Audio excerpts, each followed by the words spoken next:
Hey all, it's Pete again. Just wanted to touch base on a handful of things today. I'll try to be as quick as I can.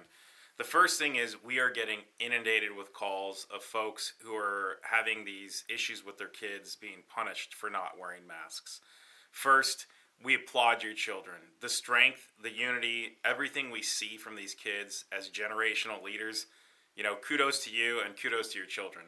But the first thing I'd like to address is this handout right here. This is the 2021, and I guess I can keep it up, the 2021 disciplinary handbook, if you will, from OSPI. The school districts are not supposed to deviate from that. So we will link this with the video on our Facebook and on our YouTube channel.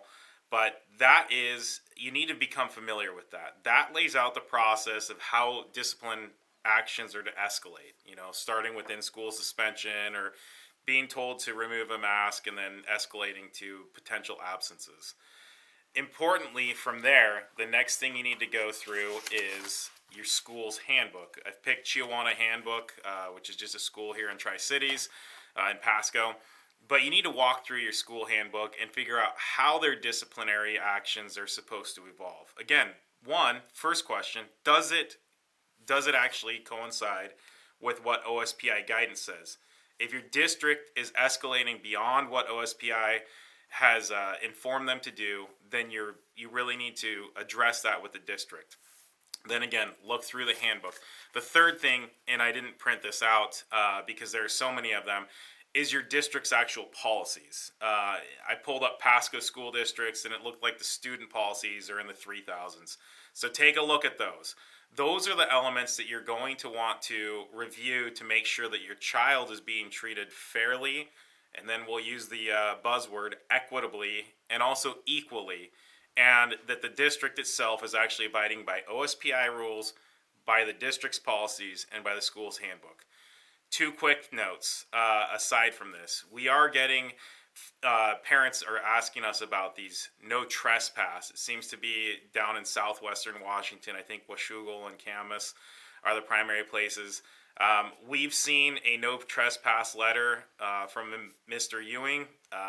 We don't believe that that's the appropriate way to go. We've looked through the elements of the things that he's claimed, and we disagree wholeheartedly.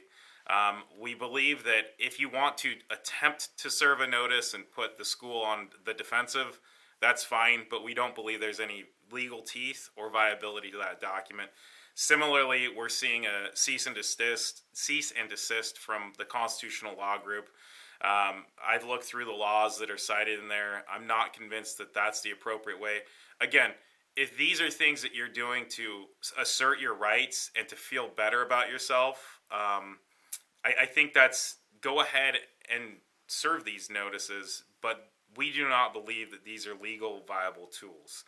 And we can address that further down the road, but ultimately, look at the OSP guidance that we've linked, look at your school district's policies, and look at your school's handbooks. That will teach you the playbook of how these actions are supposed to occur. Thank you.